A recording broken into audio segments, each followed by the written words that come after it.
It's not I can't give a yes or no answer on that because I know. It's a simple more yes or no parameters. answer. Well, If you if a member loses equipment, yes, ma'am. and it is found by the Capitol Police or your staff, and it is identified as that member's equipment, and the member is not associated with any case, and that is their equipment, it is supposed to be returned, yes or no? Depends on the circumstances. And if the circumstances are. I don't understand how that's possible. Members' equipment is members' equipment. Under my understanding, the Capitol Police is not able to confiscate members' equipment when the member is not under investigation. It is their equipment, and it's supposed to be returned. Well, I think there's extenuating circumstances in this case, and I think that, working through my counsel and, the necessary personnel, if that in fact is the case, and with the permission of, through the investigation, then we'll return the equipment. But until that's accomplished, I can't return the equipment. I think you're violating the rules when you conduct your business that way, and should expect that there would be consequences. This body to criminals, to hacking, and who knows just how far the security breaches go. Mr. Speaker, we brought this up, but it is important to take note that this body, there were no Republicans that hired them, but Imran Awan seemed to be the ringleader, Abid Awan, Jamal Awan, Hina Alvi, Natalia Silva, each making $160,000 plus from the House of Representatives. The Awan brothers are of Pakistani descent, and I'm told the leader is now back in Pakistan while they're being investigated. But their immigration status appears unclear right now. But they had been hired as IT specialists, computer specialists, to help some of my Democratic friends with their computer systems. And as suspicious activity continued to mount over the last 12 years, it was dismissed, and I'm reading from an article that Luke Rosiak, March 8th, from Daily Caller wrote, was dismissed because these 5 individuals were being unfairly picked on because they're Muslim. Well, some of us don't care what their religious beliefs are unless their religious beliefs happen to cause them to believe that our Constitution needed to be eliminated and replaced by nothing but Sharia law. And our elected leaders needed to be replaced by what they believe is a holy appointment of a caliph or an imam. This article from March 8th says congressional staffers suspected of improperly accessing sensitive data allegedly controlled their stepmother with violent threats in a plan to use her to access assets stored in the Middle East in their father's name. So just when we thought this whole matter could not get any more bizarre, these 5, according to one of their employers here in the House, he says, I have no reason to doubt him, that they are Muslim. But I know my friends, they don't want to ever be perceived as being bigoted because they're not. But they've gone so far overboard in trying to show how open-minded they are. They have exposed this body to security breaches that are really unbelievable. And I understand from my friend Devin Nunes that, these individuals were not, best they can tell, ever given access to the classified material in the separate classified system that the Intel Committee has. But this article says, days before U.S. Capitol Police told House members 3 Pakistani brothers who ran their computer networks, talking about running the Democrats' House members' computer networks, may have stolen congressional data. Their stepmother called Fairfax County, Virginia police to say the Democratic staffers were keeping her from her husband's deathbed. A relative described her situation as being kept in captivity by the brothers for months while they schemed to take their father's life insurance. The brothers, who as IT professionals, computer experts for Congress, could read House members' emails and also have full access to their calendars, who they were meeting with, where they were meeting. Anyway, article says allegedly used wiretapping devices on their own stepmother and threatened to abduct loved ones in Pakistan if she didn't give them access to money stowed away in that country. On February 2nd, House officials banned Imran Abid and Jamal Awan from the House of Representatives network as part of a Capitol Police criminal investigation into House computer security. Longtime employers include, and it's been in the news, our friend Congresswoman Debbie Wasserman Schultz and others, their name, but have stood by these suspected criminals. But they did say they had access to their data. They say, we've seen no evidence that they were doing anything that was nefarious, like steal or hack, but were being unfairly picked on for being Muslim. But a Fairfax police report obtained by the Daily Caller News Foundation investigative group says that separately from that investigation, on Thursday, January 5th, 2 p.m., Samani Galani called police after her stepchildren were denying her access to her husband of 8 years, Mohammed Shah, who is currently hospitalized, and police responded to the Springfield home she shared with him. I made contact with her stepson, Abid, who responded to the location and was obviously upset with the situation. He stated he has full power of attorney over his father and produced an unsigned, undated document as proof, the officers wrote. Then the officers say he refused to disclose his father's location. So he didn't even have a signed power of attorney, yet continued to assert. And again, this is someone who was given access to the privileged computer material, people here on Capitol Hill,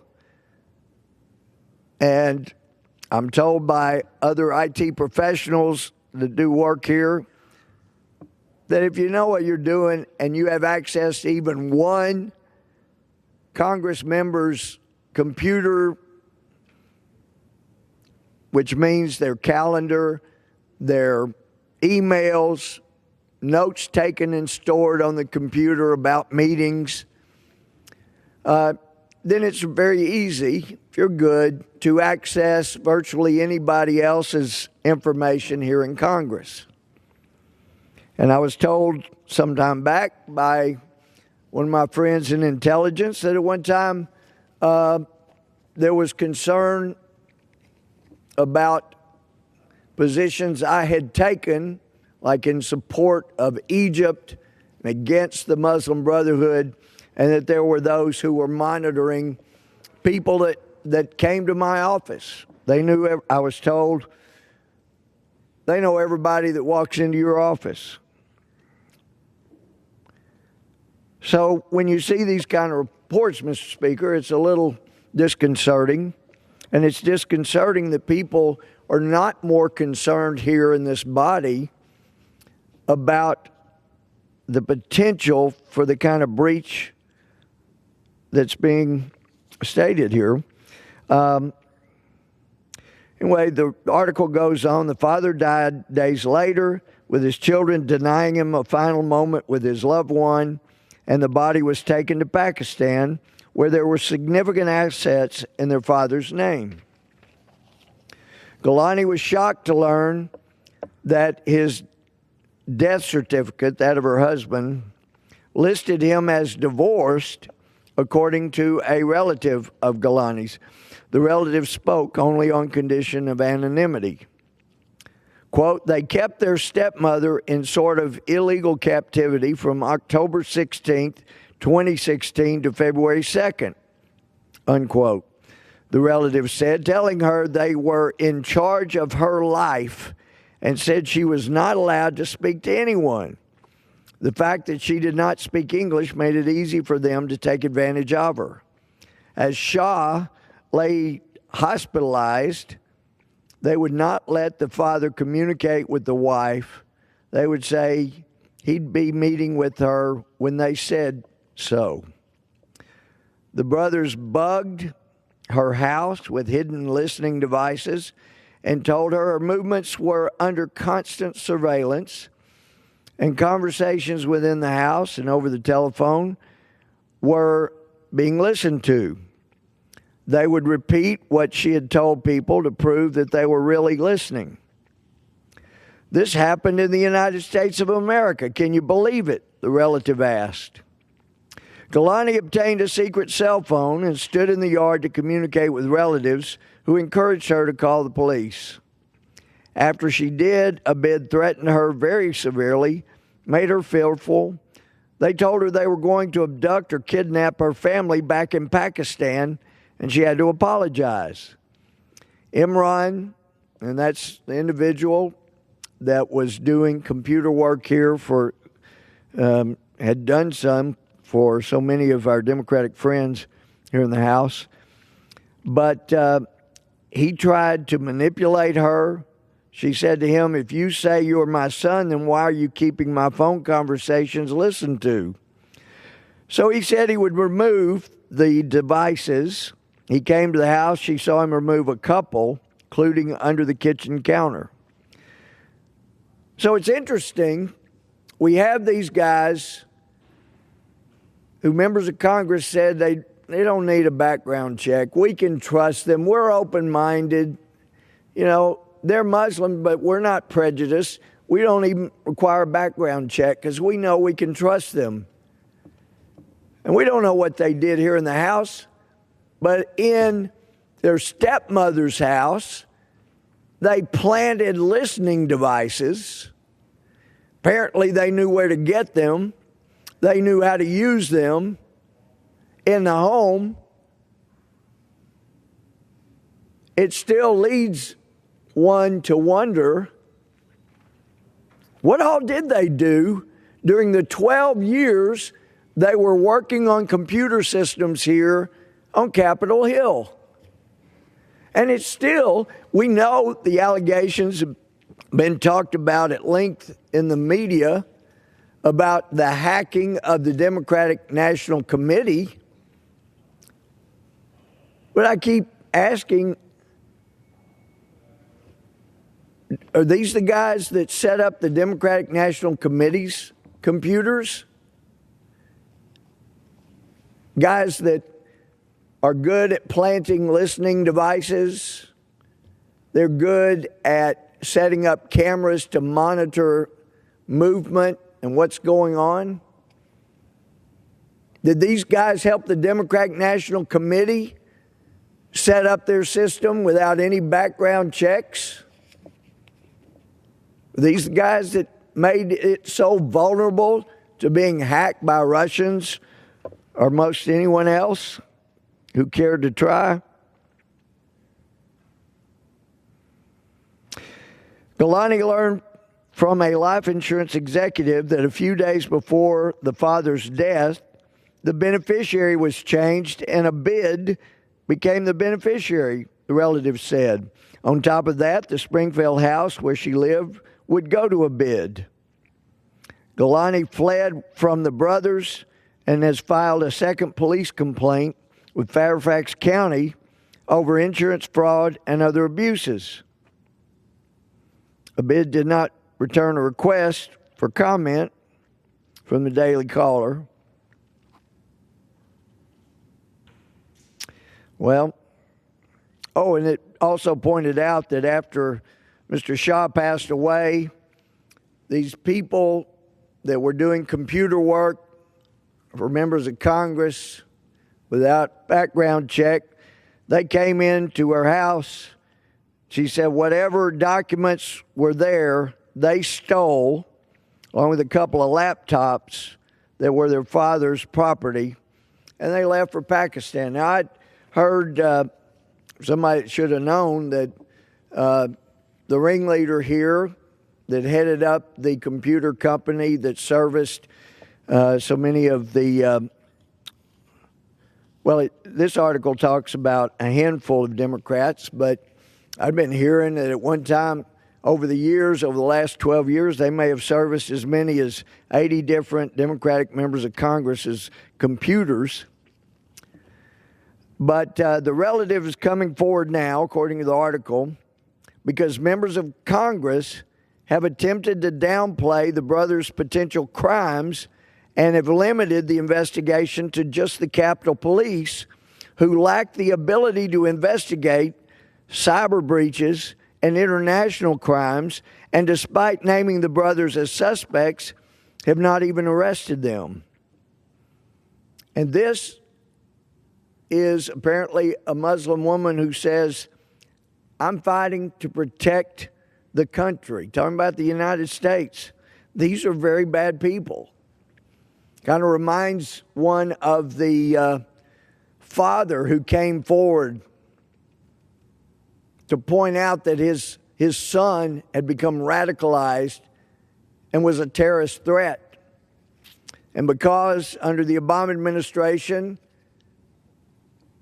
they purged the training documents, so FBI agents, State Department officials, intelligence officials would not know what to look for to spot radical Islamists. Because we know most Muslims are not terrorists. They're not radicalized. Most are loving people, want to live in peace. That includes friends of mine who live all their lives in Afghanistan and were glad to fight against the Taliban in Afghanistan because they didn't want radical Islam. They're Muslim. They didn't want radical Islamists running the country because radical Islamists hate moderate Muslims as much as they do Christians and Jews. So this lady says she's trying to protect our country because members of Congress are not realizing how exposed Congress has been. As she says, she's the stepmother. These are very bad people. Politico reported that Imran and his wife, Hina Alvi, are personal friends with the former DNC chair, Ms. Wasserman Schultz, when she was subject to an email hack that was blamed on the Russians. And let's see, this article is dated March 8th, and that apparently Imran still hasn't been fired, even though he was banned from the House network. But that's been circumvented by having him serve as an advisor.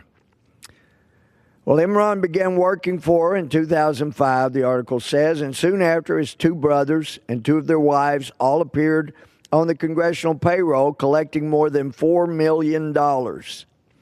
And that's over this period of time, of course. The brothers had numerous additional sources of income, all of which seemed to disappear. While they were supposedly working for the House, the brothers were running a car dealership full-time that did not pay its vendors. After one, Rayo Abbas, threatened to sue them, he began receiving a paycheck from another Democratic member of the House of Representatives, also from Florida. While they were working for House members, and should be pointed out, they're not any Republican members, but they were working for House members, including members of the Homeland Security and Foreign Affairs committees. The dealership took and never repaid a $100,000 loan from Dr. Ali al-Attar, who is a fugitive from U.S. authorities and is linked to Hezbollah. I mean, this is perfectly consistent with what was going on for 8 years under President Obama. You had Imam Majid, who had been president of an organization that was listed as a co-conspirator. So whatever happened to all of those co-conspirators named by the U.S. Department of Justice? Well, I had understood from a former member of DOJ under the Bush administration that they took this first case and that if they were successful in getting convictions, then they would turn around and go after the other co-conspirators. But the interesting thing that happened immediately after that conviction in late 2008, we had a new president, and Eric Holder became Attorney General. And Eric Holder had no interest in prosecuting the named co-conspirators of those convicted of supporting terrorism. So we spent 8 years with the Obama administration, listening to people who are identified, not just being part of, but leading co-conspirator groups and supporting terrorism. And, of course, an American citizen by birth. His parents were both from Yemen. They came here on visas. He was born. They went back and trained him to hate America. As I first pointed out, had been occurring 7 years ago after a friend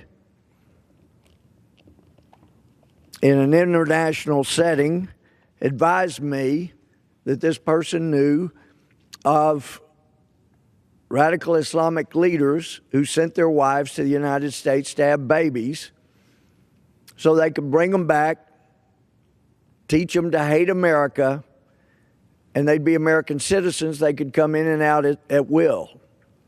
And I know CNN refused to do proper investigation. They like name-calling better than doing proper investigations. And our nation is threatened by people that hate us. But different countries had what many referred to as birthright travel programs. China was bragging that they had the best birthright travel programs. You pay money to this travel group. They would get you a visa to come to the United States. And of course, you would want to come during the third trimester of pregnancy so you could have a child in the United States. Then the child, some of them would advertise, we'll even help you make sure your child has an American passport before he or she leaves the U.S. so that your child can never be denied entrance. Whether it's for college, for work, for whatever, they can come in and out as they pleased. And that's how a man named Anwar al-Awlaki, American citizen, helped the Clinton administration, helped the Bush administration, and I had someone that was working one time for the Obama administration advised me that, the Obama administration was really upset because they thought Anwar al-Awlaki was helping them as kind of a double or maybe triple agent. And when they found out that he was not actually helping the United States, he was still helping radicalize individuals, was behind some of the radicalization of people that went on to kill Americans in the United States. With all of those ties, in fact, there's photographs of him leading right here in this building in which I stand, Mr. Speaker, leading Friday prayers with Muslim staffers here on Capitol Hill, leading those prayers.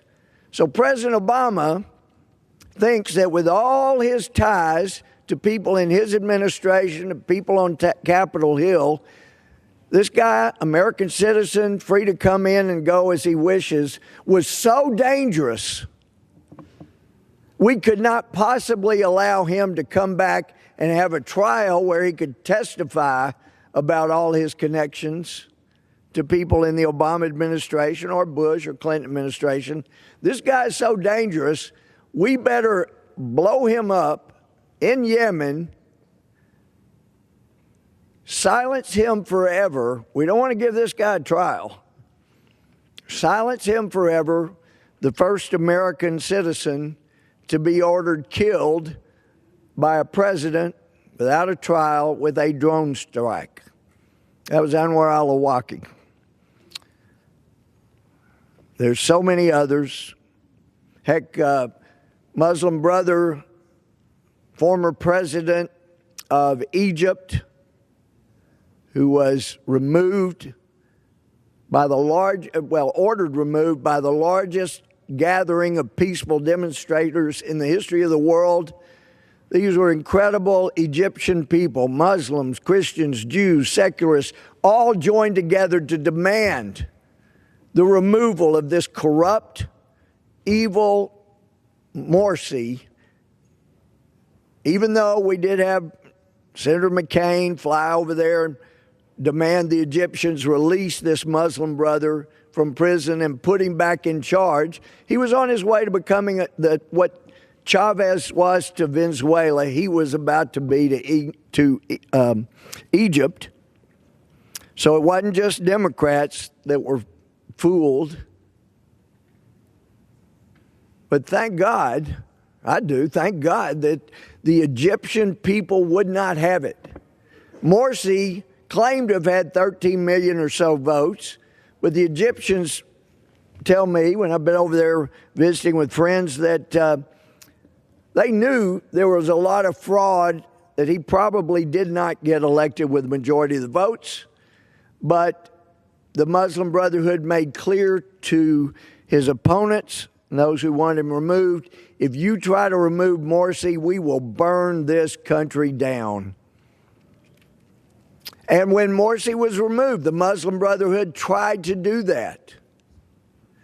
They burned many churches, dozens of them, attacked synagogues, and then they tried to blame this on the army in Egypt and others, but it was very clear this was the Muslim Brotherhood carrying out their threat that if you remove the Muslim Brother leader, Morsi, from presidency before he took all control, while he was taking his commands from an imam, a religious, wholly radicalized Islamist.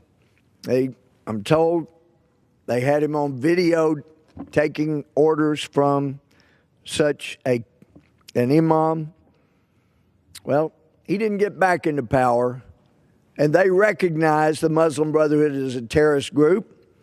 And my friend Ted Cruz has filed a bill with many co-sponsors, I understand it. We filed one here in the House to recognize the Muslim Brotherhood as a terrorist organization that it is. And I know that replacing Obamacare as a system for taking care of people's health is a priority for so many of us, but we have got to multitask and not lose sight of the fact that we're still under the threat of radical Islam. They still want to kill us. They still want to eliminate our way of life here in the United States. So while we are hopefully about to create a better health care system in the United States, we got to make sure the United States is protected. And for those who are so open-minded that they want to make sure that no Muslim ever suspects them of being prejudiced, they would allow people to get into our computer system constantly without a background check. We're being put at risk. We were put at risk when the Obama administration listened to CARE, Council on American Islamic Relations, the group you hear from immediately after there is a terrorist attack, basically challenging people. How dare you say this was a Muslim? Well, it was a Muslim. It was a radical Islamist. Oh, so you're an Islamophobe.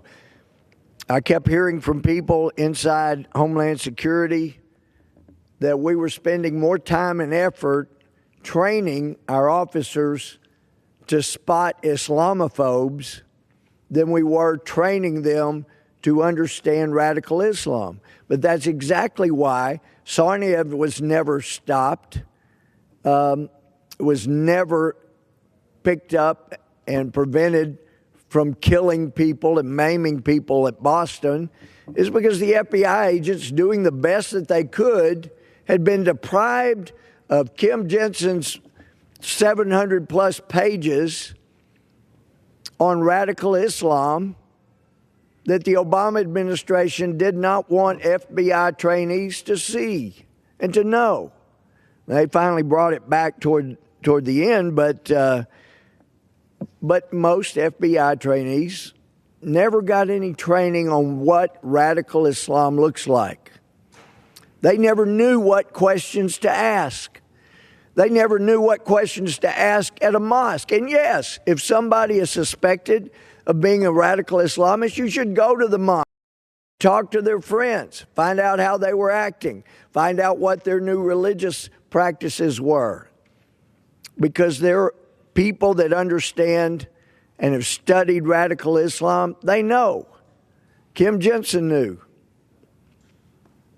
So I'm very hopeful people like Kim Jensen will be given free rein to once again fully train our Justice Department officials. People like Phil Haney, I'm hopeful, prayerful that Phil, after he had so much information that was deleted under Secretary Napolitano, establishing ties to terrorism. Well, they wanted them deleted because many of them had ties with the White House. And it would make the White House look bad. But when Secretary Napolitano talked about, we get pinged and then we connect the dots, well, she oversaw the elimination of dots. She oversaw the elimination of the ability to ping, as she said. And she exposed our country to dangers that were completely unnecessary if proper training had been given to our people in the Justice Department, in our Homeland Security Department, in our intelligence agencies and groups. And it really is clear from what's been going on. I've only been here under two presidents, President George W. Bush, President Obama, now the third, President Trump. But under the first two administrations that I served with, we were told repeatedly that use of the Section 215 program or the 702 program that allows wiretapping of foreign agents. We were assured, that if an American citizen were picked up, nobody knows the name, it's immediately masked. The conversation is minimized, so you don't have access to that. We were told a lot of things that turned out to be lies, and it does appear that Snowden was guilty of treason from what we've seen. But nonetheless, what he was released, and he should be tried and if convicted, punished severely. But I sure learned a lot from what got released. I learned that we were lied to during the Obama years about what was or wasn't being done in surveilling American citizens. And at least the last part of the Bush administration, and it could be the presidents didn't know, but somebody knew. And if we do not, in this body, give President Trump the ability to do what he became famous for, and that's say, you're fired, then this country is not going to get back on a sound basis. There will continue to be people who will monitor others illegally, improperly, unconstitutionally, and use that information to get rid of leaders that don't play ball with them. And that is dangerous. When we hear of foreign intelligence people who are corrupt, spy on their own people, and they are impressed with what was going on under the Obama administration and feel like that was a dream come true for anyone in intelligence to be able to monitor the people of a country like has been going on. I mean, this got to be cleaned up or we lose our freedoms. Once you have the ability to reach into people's private lives that completely, you don't even have to have a case. You can destroy their lives. Good example was Senator Ted Stevens of Alaska. Somebody should have gone to prison for what happened to that man. As a former prosecutor, judge, chief justice, we prosecuted people as a prosecutor. I sentenced people who were convicted when I was a judge. I ruled on convictions when I was a chief justice. We had to make sure due process was followed and people got a fair trial. Evidence was not obtained illegally. But in Ted Stevens' case, I know when I read that he had this addition, I can't remember now, I'm going strictly off recollection, but like $700,000 or so improvements to his home. And I thought, oh, come on, you got to know, Senator, you can't have that kind of improvement free to your home. You can't do that. But they came in with search warrants, took all of his documentation. They got all of his bank records. They got all of his computers, his flash drive, anything that had memory on. They took all of his documentation. The man could not defend himself. He had, as it turns out, proof that he overpaid, maybe by $500,000, overpaid, and that the prosecutors that had material, a note, as I recall, a note saying something like from the contractor, look, you're overpaying me.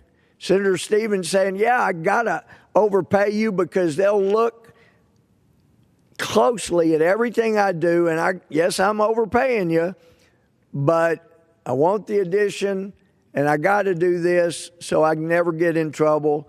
Don't even cause the least suspicion. I got to overpay you, so just take the overpayment.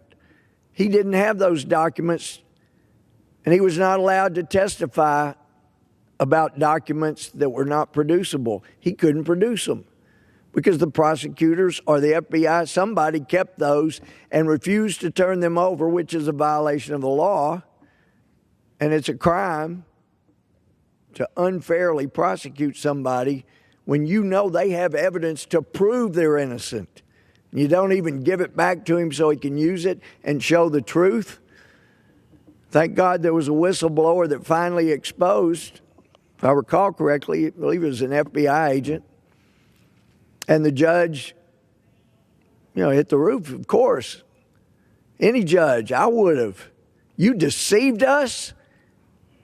You caused this prosecution, had the trial right before the election so he would lose. You changed the election. You talk about the Russians, for heaven's sake. That was an intentional invasion, and it wasn't by Russians, it was by Americans.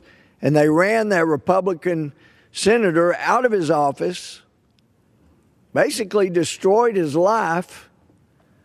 And if he'd been in the Senate, he wouldn't have been in that airplane when it went down. But that's what a corrupt government can do. They can come after anybody. We have got to clean out the federal government of people who have become dizzy with their power. I always thought it interesting. One of the most powerful dictators in history, responsible for killing, starving millions of people, Stalin. One of his quotes was, "With power, dizziness."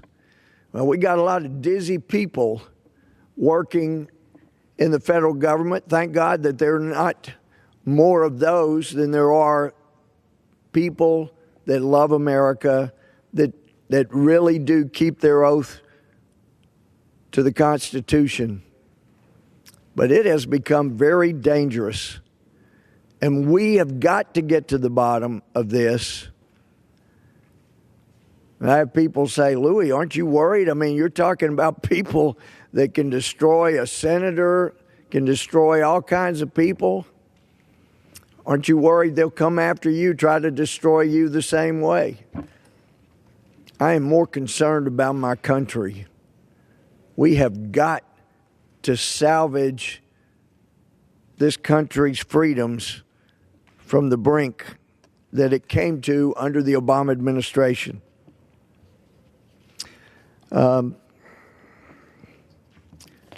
Then we have a report, March 6, Paul Bedard, Washington Examiner. 300 refugees were probed as terrorists in a bid to bolster President Trump's new executive order suspending travelers from 6 nations into the U.S. Federal law enforcement officials revealed they are investigating 300 refugees for terrorist ties. While U.S. officials would not provide details on the FBI investigations, they did say they are refugees, quote, who either infiltrated with hostile intent or radicalized, unquote, since coming to the United States. So these investigations are ongoing, and I heard yet again this week, a number of times, some of my friends across the aisle would say, "Look, these refugees are not a problem. They're vetted for 2 years.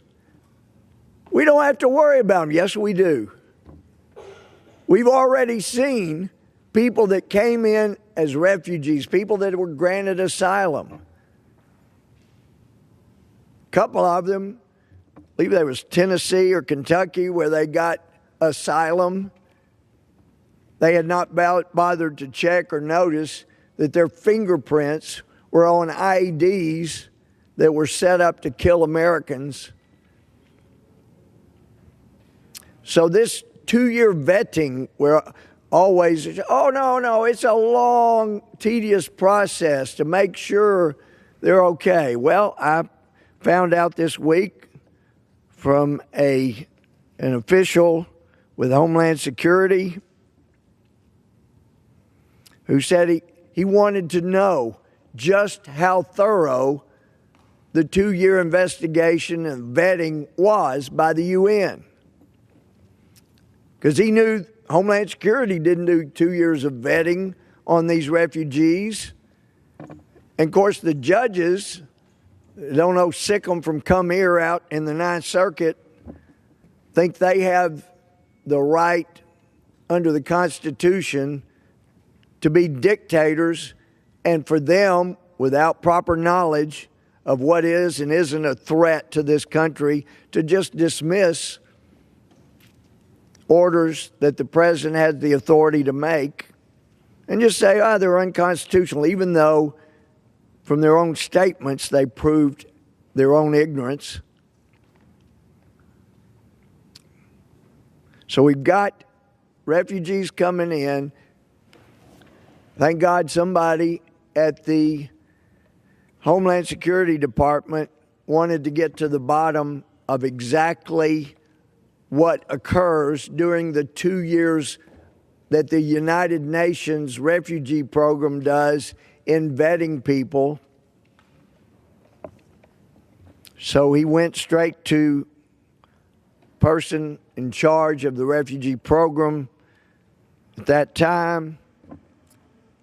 I would like to get a description of the processes of vetting that refugees go through from these countries they allege they're coming from. What all does the UN do to vet these refugees?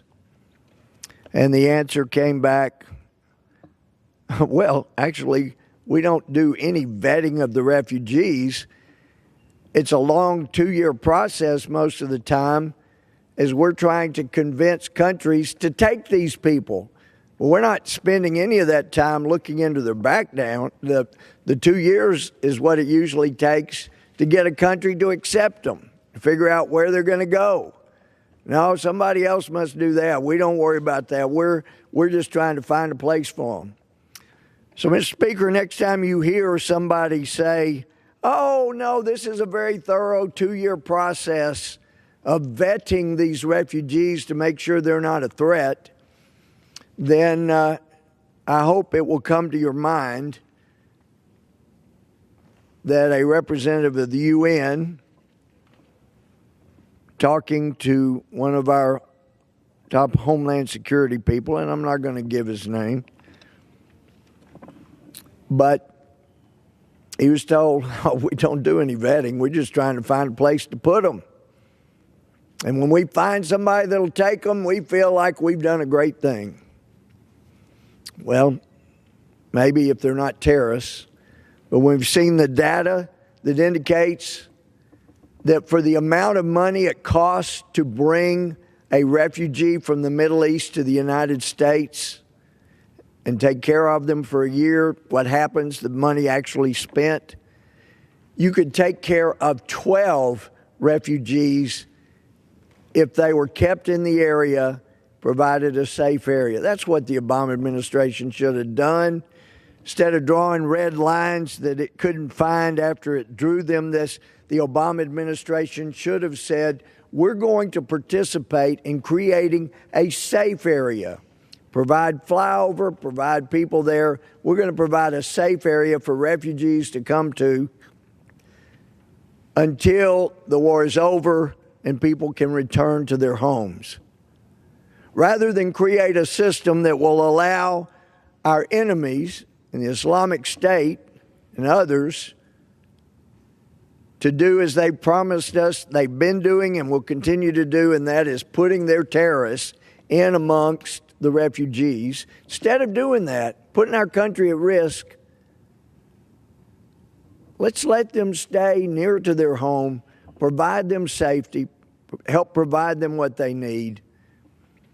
Because when the greatest country, strongest country, most charitable country in the history of the world becomes so self-righteous that they feel like they don't need to do vetting, when they become so taken with appearing to be open-minded that they don't even protect themselves by doing what used to be called due diligence and checking on people to make sure they're not a threat to others around them. Instead of doing that, we show irresponsibility when it comes to protecting America. That's when you're at risk of losing the country. But Americans, by a huge majority of electors, Electoral College, elected our President Trump. They wanted to change. When you look at a map, shows all of the counties that voted for President Trump, those that voted for Hillary Clinton, you see that our friends across the aisle, part of a party that's really become a fringe party, has the fringes of the country. But the massive interior, most of it except for some big cities here and there, it's people that want to preserve and protect the most blessed place to raise a family that there's ever been. Sure, Solomon's Israel was apparently an amazing place, but the people didn't have our freedoms. CIA, I spoke to Jim Comey, I spoke to Mike Rogers to make sure that they were able to send over their experts so that they could share information among them, even the most sensitive information that was not disseminated within the community. I wanted to make sure that, learning the lessons of 9/11, that there were not going to be any stovepipes and barriers to sharing information from the intelligence and law enforcement communities. Thank you, Mr. Chairman. I yield back. Too much time, Mr. Pryor. Mr. Gowdy, 5 minutes. Thank you, Mr. Chairman. Director, thank you for your service to our country. Let's go back to where we were a couple of minutes ago. You mentioned, or you testified, that you had a conversation in August of 2016 with your Russian counterpart. You testified that you briefed at least 8 members of Congress throughout the pendency of your investigation when you learned of Russian efforts. And we'll get to that in a minute, because my understanding from your unclassed report is Russia has historically attempted to interfere with our electoral process, and they did so without coordination, collusion, or conspiring with any of the candidates. So they have a history of doing it. We'll lay that aside for a minute. 2016 electoral process. When you learned of Russian efforts, did you have evidence of a connection between the Trump campaign and Russian state actors? As I said, Mr. Gowdy, I don't do evidence. And we were uncovering information and intelligence about interactions and contacts between U.S. persons and the Russians. And as we came upon that, we would share it with the Bureau.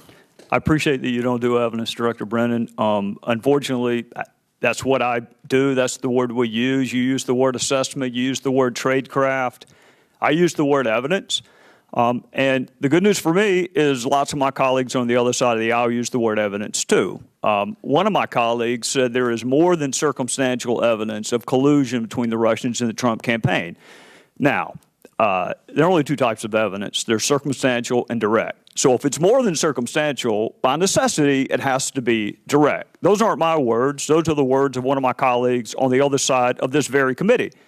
Another Democrat colleague on the other side of this committee also used the word evidence, that he has seen evidence of collusion between the Trump campaign and the Russians. And yet a third California Democrat said she had seen no evidence of collusion. So that's 3 different members of Congress from the same state using the same word, which is evidence. And that's the word that my fellow citizens understand, evidence.